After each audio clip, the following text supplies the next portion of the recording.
다니엘서 8장은 다시 성경이 아람어에서 히브리어로 바뀌게 됩니다.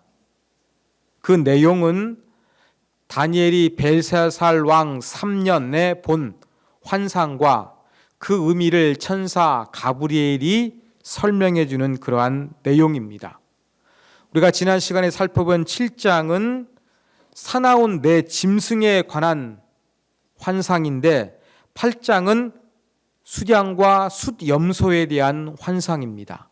그런데 핵심 부분은 이 작은 뿔로 불리는 이방 왕이 하나님을 대적하고 성도를 박해한다는 그러한 내용입니다. 자, 이러한 내용을 우리가 성경이 기록된 순서대로 자세하게 한번 살펴보도록 하겠습니다. 1절 보면 처음 나타난 환상은 벨사살 원년, 벨사살이 왕이 될 때였습니다. 그런데 8장의 환상은 벨사살 왕 3년에 보여진 환상입니다. 2년이 지난 것이지요. 자, 그런데 2절 보면은 환상을 보는데 내가 그것을 볼 때에 내 몸은 엘람 지방 수산성에 있었다. 그리고 구체적으로 내가 환상을 보기는 을레 강변이라고 그렇게 이야기를 합니다. 여러분, 다니엘이 정말로 엘람 지방 수산성에서 이 환상을 본 것일까요?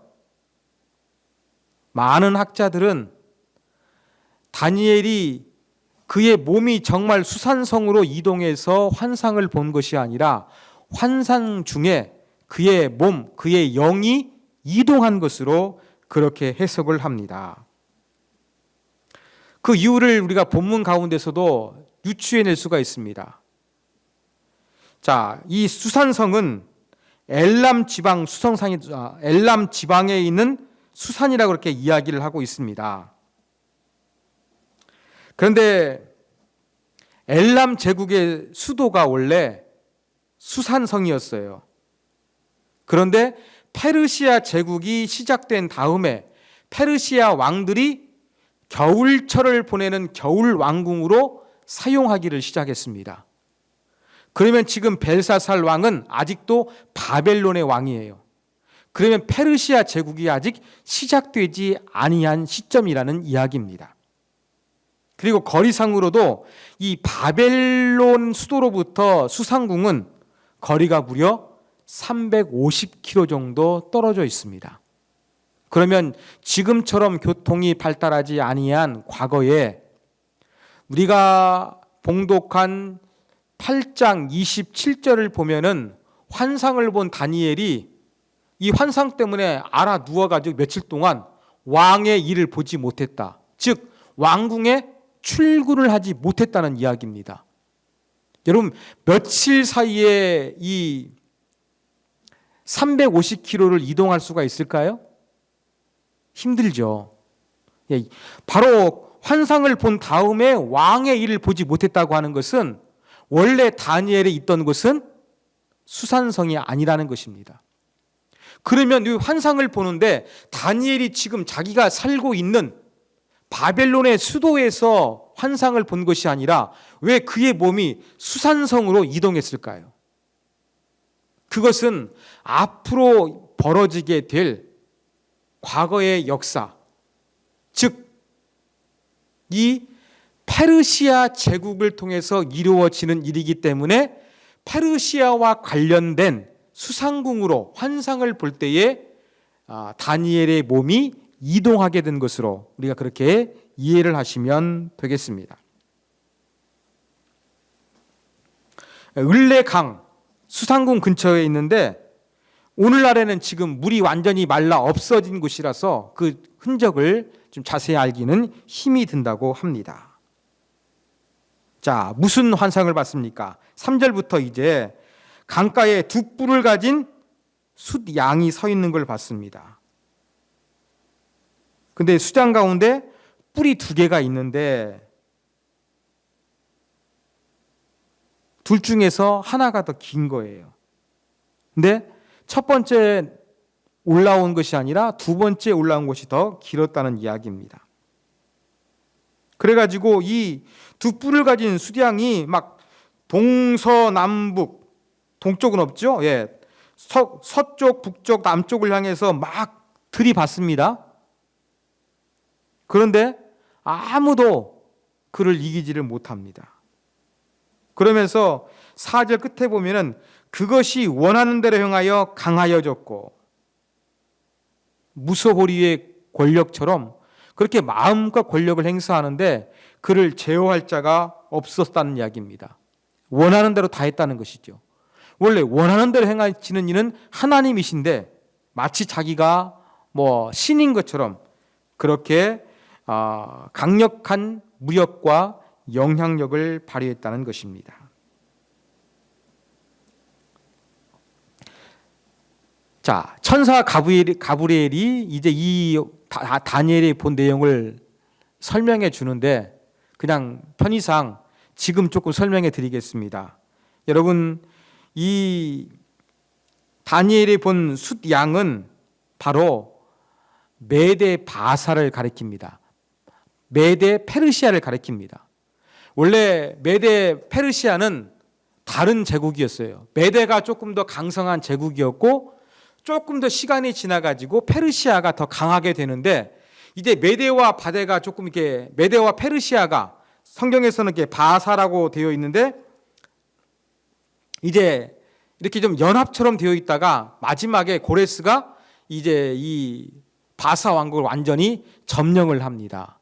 그래서 나중에 난 뿔이 더 길다는 것은 이 메데 바사, 메데 페르시아 나라 중에서 페르시아가 더욱더 강력한 영향력을 행사할 것이고 동쪽을 뺀 나머지 나라를 전부 다 침공하는데 저항하고 대적할 만한 상대가 없을 정도로 강력한 제국을 만들 것을 다니엘이 환상을 통해서 봤던 것입니다.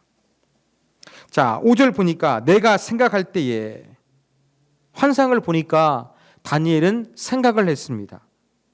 그런데 여기에서 이 생각한다는 것은 단순히 그냥 뭐 하나 떠올려 생각하는 것이 아니라 의미를 분석하고 깨닫기 위해서 골몰하는 그러한 바로 행위를 가리키는 것입니다.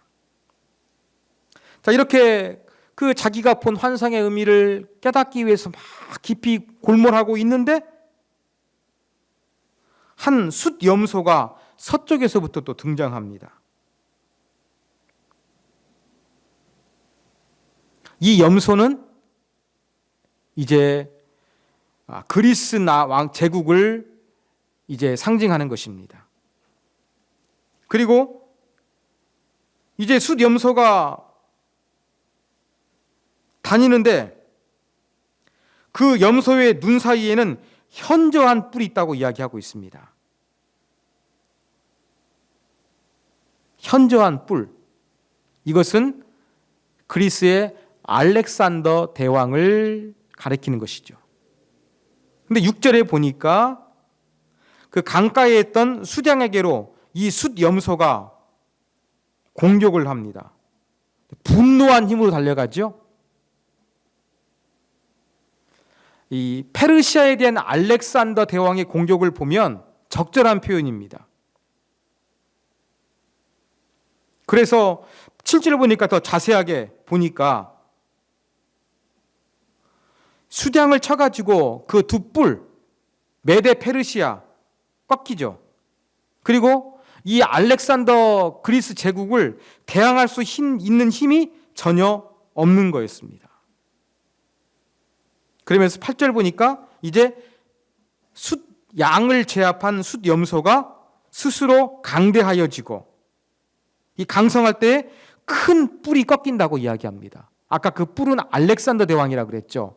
알렉산더 대왕이 아주 광활한 영토를 점령하는 제국의 왕이 되었지만 이 풍토병에 걸려가지고 33살에 갑자기 죽음을 맞이하고 말았습니다. 이러한 역사적인 정황을 반영하는 것으로 보입니다. 그리고 이제 큰 뿔이 꺾이니까 그 대신에 현저한 뿔 넷이 나오고 있는 거예요. 여러분, 알렉산더가 갑자기 죽은 다음에 그의 아들 2명이 있었는데 아들도 그냥 살해당해 버리고요. 그냥 이제 이 알렉산더 사후의 그리스의 제국은 4명의 군사 지도자들에 의해서 이제 분할 통치가 이루어집니다. 4명의 군주가 새로 등장하게 되는 것을 다시 나타나는 넷불로 이렇게 환상 중에 비유하고 있는 것이지요. 그런데 9절에 보니까 이 넷불 중에서 또 작은 뿔이 하나 나타나는 거예요. 심히 커집니다. 그러면서 10절에 보니까 그것이 하늘 군대에 미칠 만큼 커진다 이렇게 표현하고 있습니다. 자, 여러분 아까 말씀드린 대로 넷불은 이제 그 알렉산더 사후에 4등분으로 나뉘어진 이 그리스 제국이라고 말씀을 드렸죠. 그 중에 작은 뿔 중에 하나가 바로 뭐냐면 셀루키드 왕조인 안티오쿠스 에스파네스 4세를 가리키는 것입니다.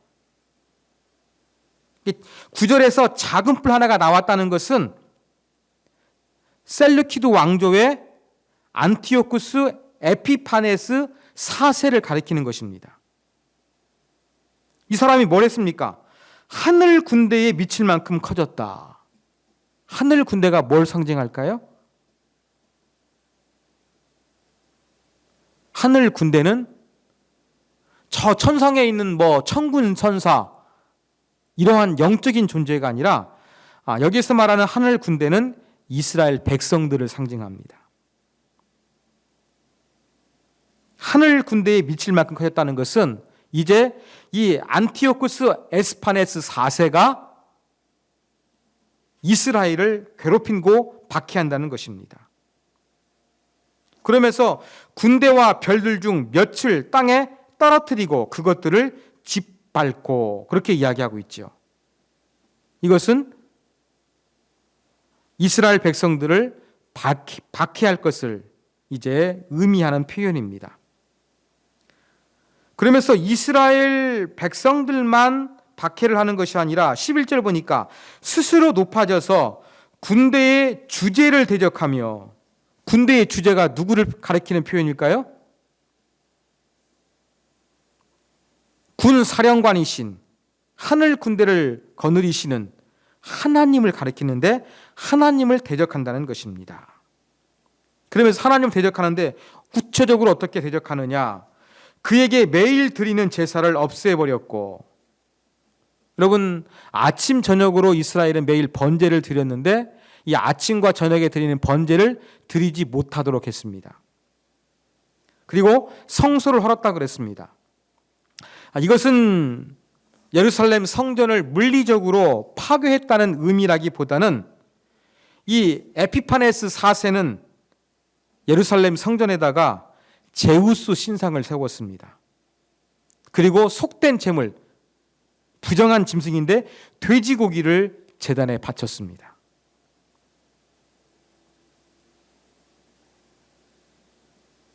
그리고 12절 보니까 이제 백성이 매일 드리는 제사가 넘긴 바 되었고 드리지 못하게 되었다는 것입니다. 아침 저녁으로 번제를 하나님께 드려야 되는데 드리지 못하게 되었다는 것입니다. 또 진리를 땅에 던지며, 진리가 뭘까요? 여기서 말하는 진리는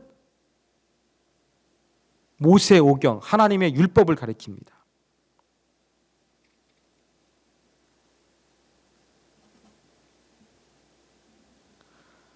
자의로 행하며 형통하였더라. 에피파네스 4세는요, 아까 말씀드린 대로 번제 아침 저녁 드리는 거 금지했고요. 신성 모독죄를 범했죠. 거룩한 이 예루살렘 성전 제단에서 제우스 신상 갖다 놓고 부정한 돼지고기를 제물로 바쳤어요. 그뿐만이 아닙니다. 인간을 희생제물로 바쳤어요. 그리고 하나님의 백성인 표시 할례도 금지시켰어요. 그리고 안식일도 더럽혔어요. 이런 부분들이 전부 다 바로 자의를 행했던 그러한 이 에피파네스 4세의 모습이라고 할 수가 있을 것입니다. 자, 이렇게 이제 그 알렉산더 제국 사후 이후에 네 등분으로 나눠진 헬라 제국 가운데 한 나라 셀루키드 왕조의 한 왕이 심히 이스라엘 백성들을 핍박하고 하나님께 드리는 종교 행위를 완전히 모욕하게 될 것을, 쉽게 말해서 이 에피파네스 4세에 의해서 종교적인 박해와 하나님의 이름이 모욕을 당하게 될 것을 환상 중에서 다니엘이 보게 된 것입니다. 자, 13절 보니까 환상 중에 다니엘이 청각을 통해서 듣습니다. 거룩한 이 천사를 가리키겠죠. 이 천사들끼리 대화를 합니다. 내용이 무엇이냐? 환상에 나타난 바 매일 드리는 제사와 망하게 하는 죄악에 관한 일과 성소와 백성이 내어준 바 되며 짓밟힌 일이 어느 때까지 이를꼬. 이 천사들도 지금 관심이 뭐예요? 거룩한 하나님의 임재의 상징인 예루살렘 성정이 완전히 모욕을 당하고 있고, 또 하나님의 백성들은 박해를 받고 있습니다. 도대체 이렇게 하나님의 성정과 하나님의 백성들이 모욕과 핍박을 당하고 있는데 어느 때까지 그 일이 지속될 것인가? 천사들도 관심을 가지지 않을 수 없어서 자기들끼리 대화를 했던 것입니다. 이 대화 속에서 14절 답이 주어지지요.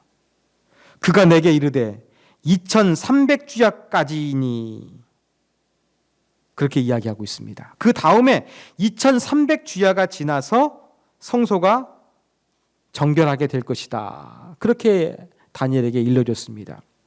자, 2300주야, 2300 아침과 저녁이라는 것입니다. 그러면은 2300일을 가리키는 걸까요? 아침 저녁이니까 반절해가지고 1150을 가리키는 것일까요?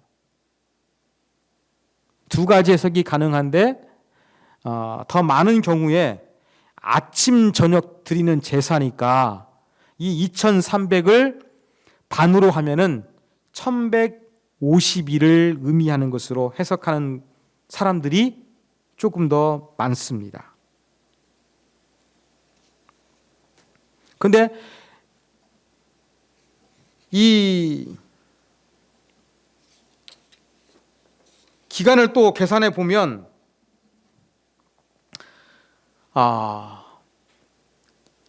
1150일은 3년 한 2개월 정도 돼요. 그렇죠? 그러니까 지난 7장에 살펴봤던 한 때와 두 때 반, 3년 반은 조금 되지 않습니다만 3년 2개월 정도는 됩니다. 그런데 학자들이 계산해 보니까 예루살렘 성전이 안티오코스 에피파네스 4세에 의해서 더럽힘을 당한 시점부터 유다 마카베오가 다시 성전을 깨끗하게 한번 재건하는데 그 기간과 비슷하다고 합니다. 그래서 2300주야는 1150일, 한 3년 2개월 정도의 시간이다. 그렇게 여러분들이 이해하시면 되겠습니다. 자, 15절 보니까 다니엘이 환상을 보고 그 뜻을 알고자 합니다. 그때에 사람 모양 같은 것이 다니엘 앞에 쓴 것을 보게 됩니다.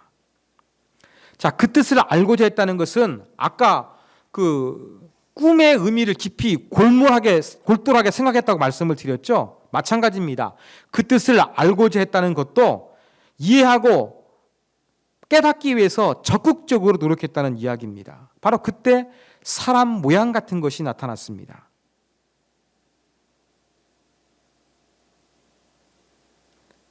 사람이 아니죠. 사람 모양 같은 거. 어떤 강력한 존재입니다.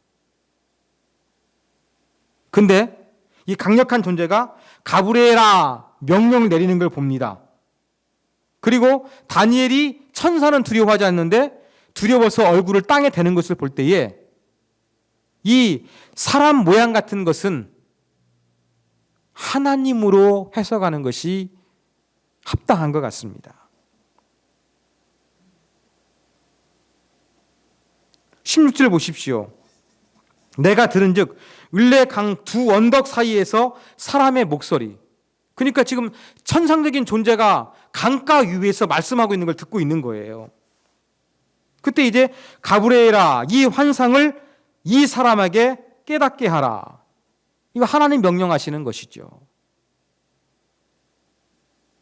구약 성경에서 처음으로 천사의 이름이 구체적으로 이제 언급되는데 바로 가브리엘이라는 이름이 언급되고 있습니다. 그가 내가 선 곳으로 나왔으니까 두려워서 얼굴을 땅에 댑니다. 거룩하신 하나님 만난 사람들이 보이는 일반적인 모습입니다. 인자야 깨달아 알라. 이 환상은 정한 때 끝에 관한 것이니라. 그러니까 시간의 마지막 부분에 관한 것임을, 마지막 때에 이루어질 것을 이야기를 했습니다. 이제 설명을 해주는데 18절 보십시오. 그가 내게 말할 때에 내가 얼굴을 땅에 대고 엎드려 깊이 잠들매. 아니, 하나님 명령을 받아 가브리엘이 지금 환상의 꿈을 설명해 주는데 어떻게 된 거예요? 그냥 다니엘이 깊이 잠이 들어버린 거예요. 마치 하나님께서 아담이 혼자 지내는 것이 아름답지 못해서 아담을 깊이 잠들게 하시고 아담의 갈비뼈를 치유해서 하와를 창조하셨던 것처럼 바로 다니엘이 깊은 잠에 빠지게 된 것입니다. 왜 그렇겠습니까? 뭐 설명해 주는데 아까 말씀드린 대로 이방의 한 강력한 군주가 하나님의 성전을 모욕하고 하나님의 백성들을 심히 박해한다는 이 환상을 보니까 여기에 대해서 번민하고 걱정하고 근심해서 다니엘이 그냥 잠들어 버렸던 것입니다. 이러한 다니엘을 천사 가브리엘이 어루만져 일으켜 세웁니다. 그러면서 이 환상은 마지막 때라는 거 다시 이야기하지요. 그러면서 20절과 22절은 환상에 대한 해석입니다. 아까 말씀드린 거. 그 두 뿔을 가진 수량, 메데와 바사, 메데와 페르시아는 거죠. 그 다음에 그 큰 뿔, 이제 그 털 많은 수점소는 헬라, 그리스 제국의 왕, 그리스 제국이고, 큰 뿔은 알렉산더 제왕 가리킨다는 것이죠. 그리고 관심은 어디에 있습니까? 이 알렉산더 제왕, 세계를 제패한 왕의 성경은 관심 있는 것이 아니라 하나님의 백성들을 박해하고 성전을 모욕했던 그 한 작은 뿔에 대해서 관심을 갖고 있습니다.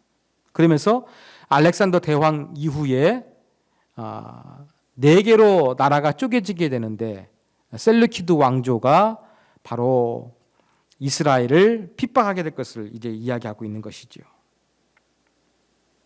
그런데 23절 보십시오. 이제 박해의 시대를 설명하는데 그 한 왕이 일어나 그 얼굴은 뻔뻔하며 속임수에 능하다 그렇게 이야기하고 있습니다. 여러분, 뻔뻔한 사람들은 얼굴빛이 바뀌지 않습니다. 그죠? 속된 표현으로 낯짝이 두껍다 그렇죠. 그냥 딱 얼굴색 하나 변하지 아니하고 거짓말과 교활하고 나쁜 짓을 많이 하거든요. 바로 그러한 의미입니다. 그러니까 얼굴색 하나 파렴치하게 변하지 않은 상태에서 이 다른 사람을 속이고 기만하는 거, 여기에 도 같은 왕이라는 것입니다. 그 권세가 24절 보면 강하대요. 근데 자기의 힘으로 말미암은 것이 아니라는 것입니다. 하나님이 주신 거예요. 근데 자기 힘인 줄 알겠습니까? 그걸 가지고서 이제 그 무소불위의 권력 가지고서 자기 마음대로 행하죠. 그러면서 24절 마지막에 보니까 강한 자들과 거룩한 백성을 멸하리라. 강한 자들과 거룩한 백성은 누굴 가리킬까요? 박해의 시대에 성전 제사 못 지내게 하는데, 안식일 못 지키게 하는데, 할례 받지 못하도록 하는데, 여기에 대해서 순교를 각오하고 믿음을 지키기 위해서 정말로 노력하는 사람들, 이러한 사람들을 강한 자들, 거룩한 백성이라고 표현하고 있는 것입니다. 믿음을 지키기 위해서 최선을 다하는 사람들을 멸하리라, 박해하고 죽일 것이다, 그렇게 표현하고 있습니다.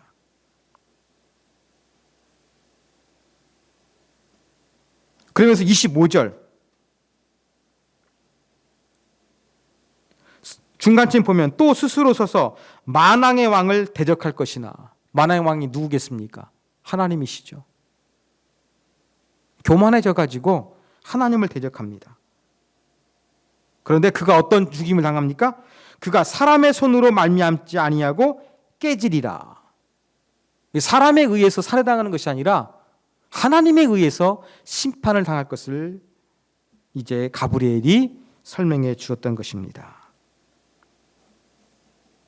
그러면서 이 주야, 2300 주야에 대한 환상 확실하니까 잘 간직하고 있어라.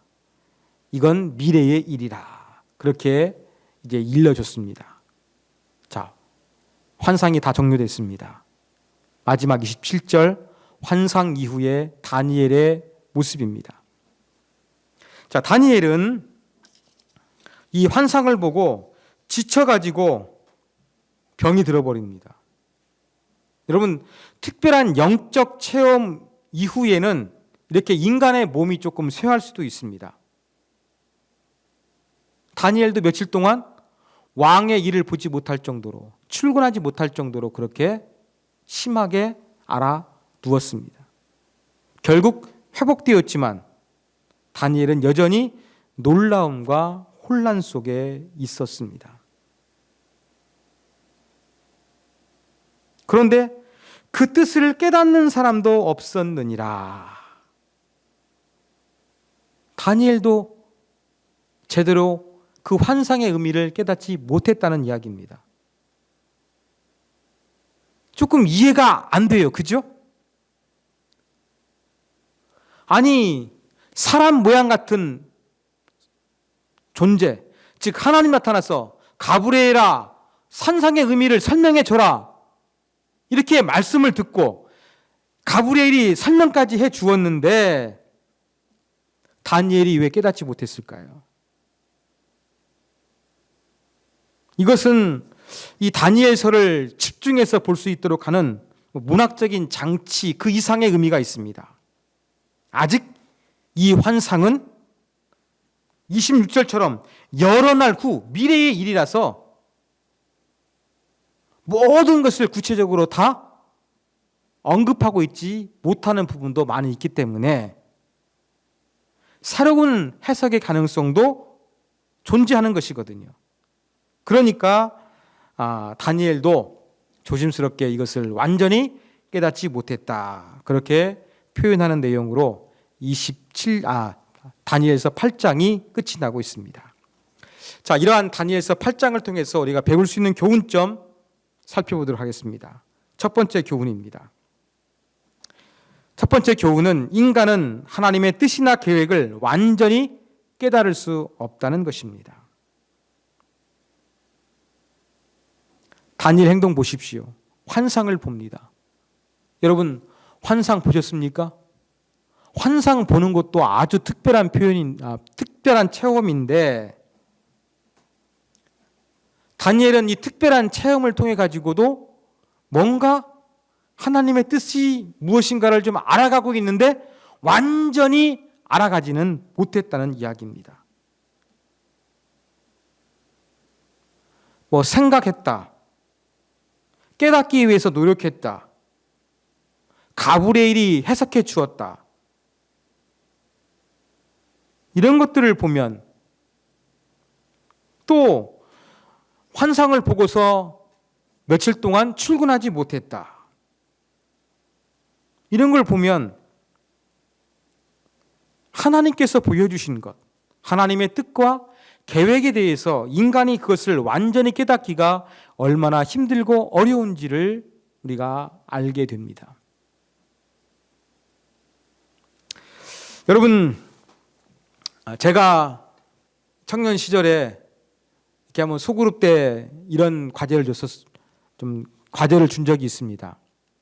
지금은 이제 번호키를 많이 쓰는데 옛날에는 열쇠로 많이 열었잖아요.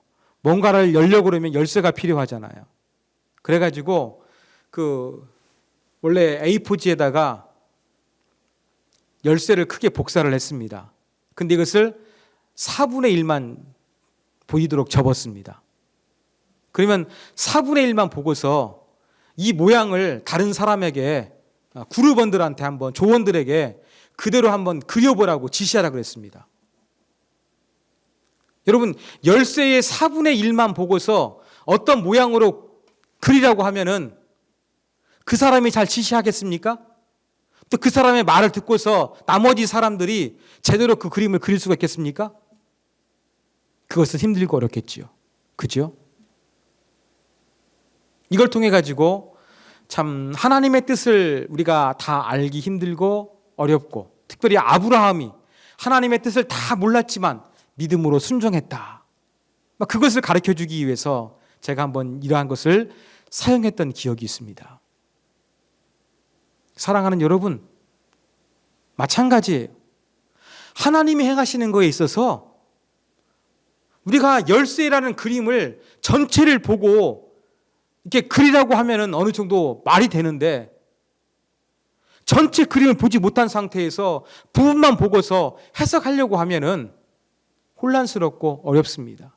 하나님의 뜻과 하나님의 계획을 온전히 인간은 파악하기가 힘들다는 것입니다. 다니엘도 그러한 모습 보여주고 있습니다. 우리는 온전히 하나님의 뜻을 알 수 없기 때문에 더욱더 겸손하고 늘 깨어 있으면서 하나님의 뜻을 알고자 노력하는 자세를 취해야 할 것입니다. 하나님의 뜻 다 알 수 없잖아. 신비하고 잘 모르는데 그냥 기도하고 내 마음대로 하지. 이것은 바람직한 자세가 아닙니다.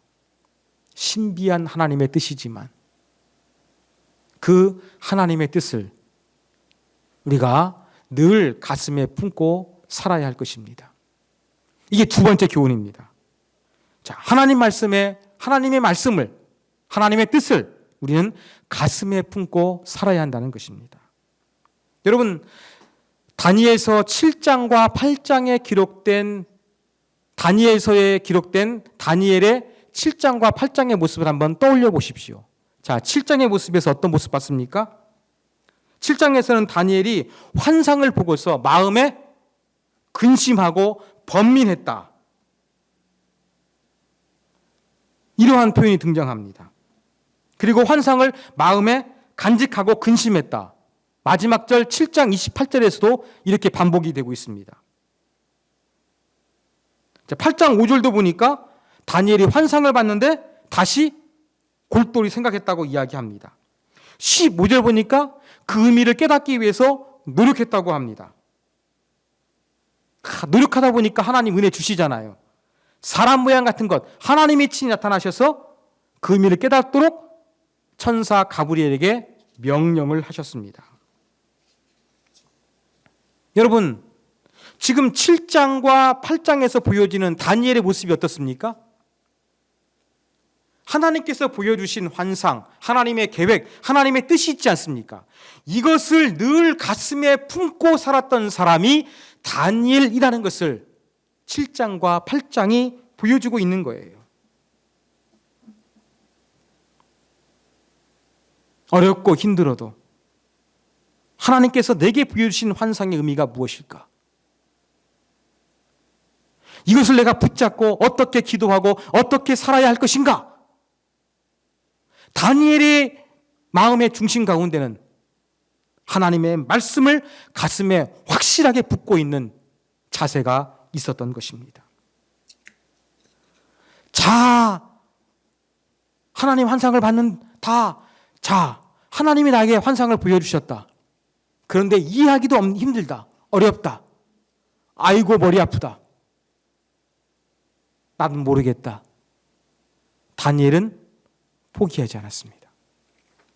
그 뜻을 깨닫기 위해서 생각하고 번민했고 고민했고 노력했습니다. 늘 그 하나님께서 보여주시는 환상이 어떠한 의미가 있는지, 앞으로 어떻게 펼쳐지고 이루어질 것인지, 이것을 가슴에 품고 있었던 사람이 다니엘이었습니다. 사랑하는 여러분, 이러한 다니엘의 모습을 저와 여러분이 본받아야 되겠습니다.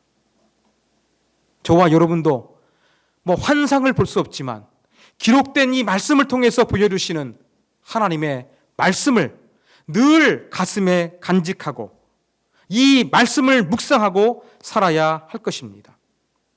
여러분, 말씀을 묵상한다는 거 뭘 의미합니까? 되새김질한다고 이야기합니다. 다니엘이 보여줬습니다. 다니엘이 정말로 되새김질 하잖아요. 번민하잖아요. 깨닫고 알기 위해 노력하잖아요. 여러분, 반복적으로 생각하잖아요. 바로 묵상하는 사람은 다니엘이었습니다. 하나님의 말씀을 가슴에 품었던 사람은 바로 다니엘이었던 것입니다. 사랑하는 여러분, 여러분은 하나님 말씀을 얼마나 가슴에 품고 있습니까? 얼마나 거룩하신 하나님의 말씀을 사모하고 있습니까? 하나님 말씀을 대면할 때에 어떠한 마음으로 받고 있습니까? 또 하나님께서 여러분에게 주신 그 말씀을 얼마나 거룩하게, 얼마나 정성스럽게, 얼마나 소중하게 간직하고 계십니까? 하나님 말씀 앞에서 우리의 자세를 묵상하는 다니엘은, 잘 이해하기 힘들어도 포기하지 아니하는 다니엘은 저와 여러분에게 하나님 말씀을 어떻게 대해야 할 것인가 아름다운 모델을 보여주고 있습니다.